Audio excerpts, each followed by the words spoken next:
उत्तराखंड का एक ऐसा अपार्टमेंट जहां लोगों का कहना है कि मरने के बाद भी मरने वाले का डर हमेशा जिंदा रहता है। ये कहानी शुरू होती है जब बरसात की आधी रात थी। उत्तराखंड के पहाड़ों में बसा वो पुराना अपार्टमेंट अंधेरे में डूबा हुआ था। तीसरी मंजिल की सीढ़ियों पर खून की बूंदें थीं, ताज़ा, गर्म और धीरे धीरे फैलती हुई। सीसीटीवी कैमरे की लाल लाइट लगातार ब्लिंक कर रही थी, जैसे किसी को चेतावनी दे रही हो। और उसी कैमरे के ठीक सामने हाफता हुआ, कांपता हुआ, नंगे पांव भागता हुआ एक आदमी सीढ़ियां उतर रहा था। उसके कपड़े फटे हुए थे, माथे से खून बह रहा था, आंखों में पागलपन और डर था। उस आदमी का नाम अर्जुन रावत था और अजीब बात यह थी कि उसी सुबह पुलिस उसी अर्जुन रावत की लाश बरामद कर चुकी थी। सीढ़ियों से नीचे भागते हुए अर्जुन को खुद समझ नहीं आ रहा था कि वो किससे भाग रहा है। पीछे से कोई आवाज नहीं आ रही थी, कोई कदमों की आहट नहीं, कोई सांस नहीं। फिर भी उसे पूरा यकीन था, अगर वो रुका तो मर जाएगा। हर फ्लोर पर लगी ट्यूबलाइट झपक झपक कर जल रही थी। हर बार लाइट बंद होती, अर्जुन को लगता जैसे उसके पीछे कोई और करीब आ गया हो। पहली मंजिल पर पहुंचते ही उसका पैर फिसला। वो सीढ़ियों पर गिर पड़ा, हाथ जमीन पर पड़ा और उंगलियां किसी ठंडी सख्त चीज से टकराईं। जब उसने नीचे देखा तो उसकी सांस रुक गई। जमीन पर पड़ा था उसका ही मोबाइल फोन, वही मोबाइल जो कुछ घंटे पहले पुलिस ने सबूत के तौर पर सील किया था। ये कहानी शुरू नहीं हुई थी आज, ये कहानी शुरू हुई थी 3 हफ्ते पहले। अर्जुन रावत देहरादून का एक फ्रीलांस आर्किटेक्ट अपने काम के सिलसिले में पहाड़ों के इस कस्बे में आया था। उसे एक पुराने सरकारी अपार्टमेंट की स्ट्रक्चरल रिपोर्ट बनानी थी। वो अपार्टमेंट लगभग 40 साल पुराना था। सरकार उसे गिराने वाली थी, लेकिन उससे पहले एक आखिरी निरीक्षण जरूरी था। लोकल लोग उस बिल्डिंग के पास जाने से कतराते थे। कोई खुलकर कुछ नहीं कहता था, बस इतना बोलते कि रात में वहां मत जाना। अर्जुन इन बातों पर हंस देता था। उसके लिए ये सब लोकल डर और अफवाहें थीं। पहली बार जब वो अपार्टमेंट के अंदर गया तो उसे एक अजीब सी ठंड महसूस हुई।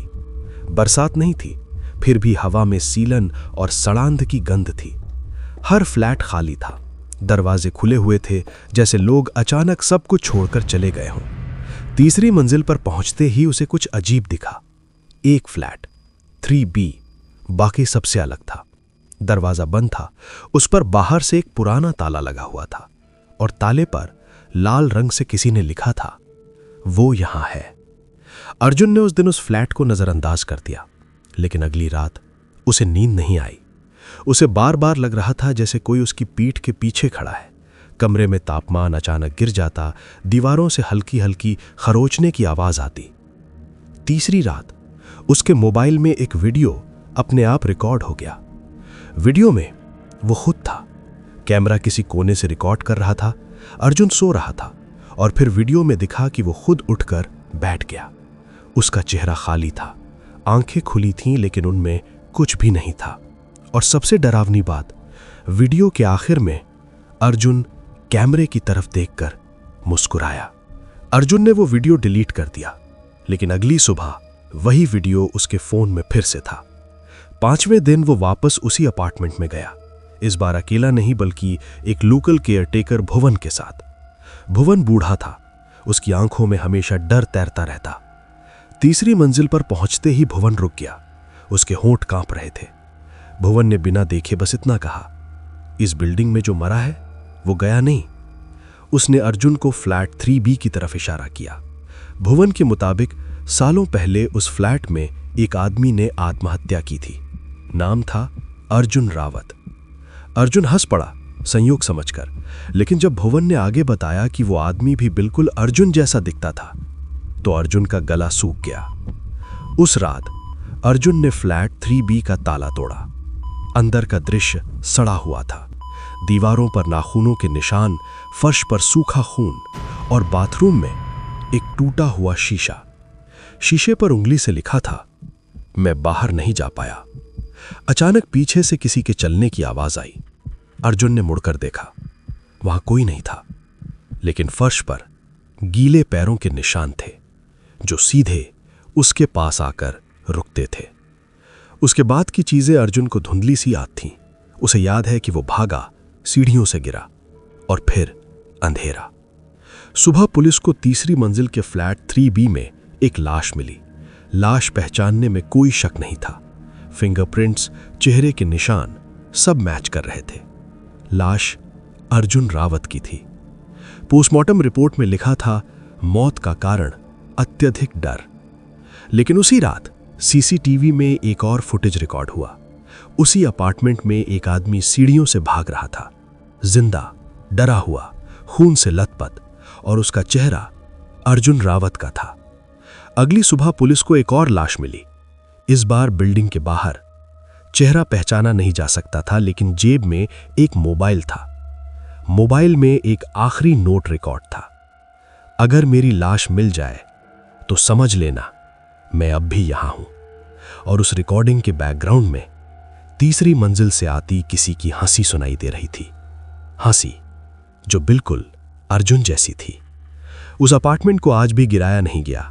सरकारी फाइलों में वो जगह सील्ड है, और कभी-कभी बरसात की रातों में सीसीटीवी कैमरे में एक आदमी दिखता है जो सीढ़ियों से भाग रहा होता है, जबकि उसकी लाश सालों पहले मिल चुकी होती है।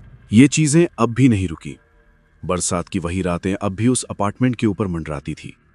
पहले की घटना के बाद सरकारी फाइलों में सब कुछ क्लोज केस लिख दिया गया था। 2 लाशें, एक पहचान में आने लायक, दूसरी इतनी बिगड़ी हुई कि चेहरा मिट चुका था। नाम एक ही था, अर्जुन रावत। लेकिन जो सबसे अजीब बात थी वो रिपोर्ट्स में कहीं दर्ज नहीं हुई, क्योंकि उस रात के बाद भी अपार्टमेंट के सीसीटीवी कैमरे हर बार कुछ ना कुछ रिकॉर्ड कर रहे थे, और वो कुछ इंसानी समझ से बाहर था। घटना के 3 हफ्ते बाद सरकार ने बिल्डिंग को पूरी तरह सील कर दिया। बिजली काट दी गई, सीसीटीवी ऑफ कर दिए गए, कोई गार्ड नहीं, कोई एंट्री नहीं। लेकिन इसके बावजूद हर बारिश की रात आसपास रहने वाले लोग एक ही बात नोटिस करने लगे, तीसरी मंजिल की खिड़की में हल्की सी रोशनी, जबकि उस बिल्डिंग में बिजली थी ही नहीं। इस बार कहानी में एक नया इंसान आया। नाम था नितिन जोशी। नितिन एक प्राइवेट डिजिटल फॉरेंसिक एक्सपर्ट था, सरकारी मामलों से दूर रहता था। लेकिन उसे एक अनऑफिशियल कॉल आई।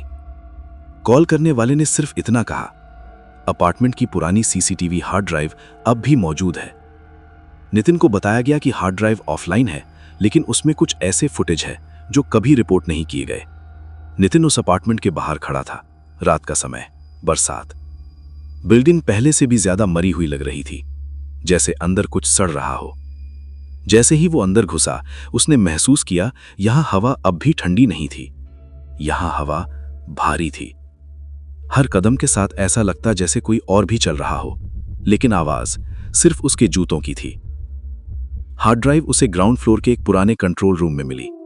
कमरा बंद था, लेकिन अंदर जाने पर सब कुछ अजीब तरह से साफ था, जैसे कोई यहां रोज आता हो। नितिन ने लैपटॉप जोड़ा, हार्ड ड्राइव ऑन की, फुटेज चलने लगे। पहले सब नॉर्मल था, खाली गलियारे, सीढ़ियां, अंधेरा। फिर टाइम स्टैम्प बदला, अर्जुन की मौत के बाद की रात। स्क्रीन पर तीसरी मंजिल दिख रही थी, खाली, पूरी तरह खाली। फिर अचानक कैमरे के फ्रेम में कुछ आया। एक इंसान, नंगे पांव, धीरे धीरे चलता हुआ। चेहरा ऊपर नहीं था, सिर झुका हुआ। जब वो लाइट के नीचे आया, नितिन का हाथ कांप गया। वो अर्जुन था, लेकिन उसका चेहरा वैसा नहीं था। आंखें ज्यादा गहरी थीं, त्वचा थोड़ी ढीली, जैसे वो लंबे समय से सांस नहीं ले रहा हो। फुटेज में अर्जुन कैमरे के नीचे रुका, धीरे धीरे सिर उठाया, और इस बार वो मुस्कुरा नहीं रहा था, वो रो रहा था। लेकिन आवाज नहीं थी, आंसू नीचे नहीं गिर रहे थे। आंखें खुली थीं, पर उनमें सिर्फ एक ही चीज थी, फंसे होने का डर। अचानक फुटेज ग्लिच करने लगी। स्क्रीन पर एक और फ्रेम आया, वही सीढ़ियां, लेकिन अब 2 अर्जुन थे। एक ऊपर चढ़ रहा था, दूसरा नीचे उतर रहा था। दोनों की चाल अलग थी, एक घबराया हुआ, दूसरा शांत। नितिन ने वीडियो पॉज किया। फ्रेम के कोने में एक चीज लिखी दिखी जो पहले वहां नहीं थी। एक भाग गया, दूसरा रह गया। नितिन ने उसी रात बिल्डिंग छोड़ने की कोशिश की, लेकिन जब वो बाहर जाने लगा, ग्राउंड फ्लोर की सीढ़ियां बदल चुकी थीं। जो रास्ता सीधा बाहर जाता था वो अब ऊपर जा रहा था। हर कदम के साथ फ्लोर बदलता जा रहा था। पहली मंजिल, दूसरी, तीसरी, जैसे बिल्डिंग ने उसे पहचान लिया हो। तीसरी मंजिल पर पहुंचते ही उसने फ्लैट 3B का दरवाजा खुला पाया। अंदर से रोशनी आ रही थी। वो रोशनी सफेद नहीं थी, पीली भी नहीं। वो रोशनी बीमार थी। अंदर दीवार पहले से ज्यादा खराब थी। खून सूखा नहीं था, बल्कि नया लग रहा था। फर्श पर कई पैरों के निशान थे, लेकिन कोई भी पूरा नहीं था। जैसे लोग यहां से निकलने की कोशिश करते करते आधे में ही रुक गए हों। बाथरूम के शीशे पर अब नई लाइन लिखी दिखी। जो बाहर गया वो पूरा नहीं था। और नीचे उंगलियों के निशान, जैसे किसी ने लिखते लिखते खींच लिया हो। पीछे से कदमों की आवाज आई। इस बार आवाज थी। नितिन ने मुड़कर देखा।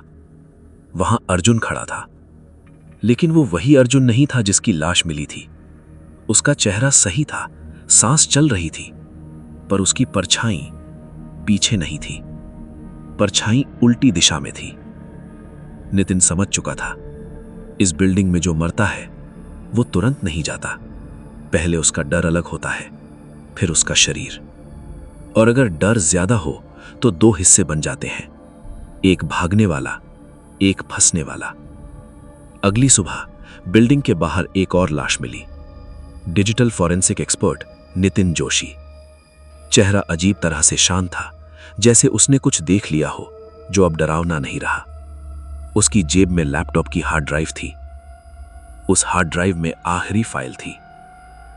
आज भी सरकारी रिकॉर्ड कहता है वो अपार्टमेंट खाली है, लेकिन बारिश की रातों में अगर कोई बहुत ध्यान से सुने तो तीसरी मंजिल से भागते कदमों की आवाज नहीं आती, बल्कि रुकने की आती है।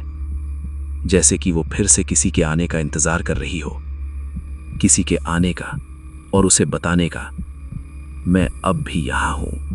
आगे और भी डरावनी अनकही कहानियों के लिए लाइक, शेयर और सब्सक्राइब करना न भूलना।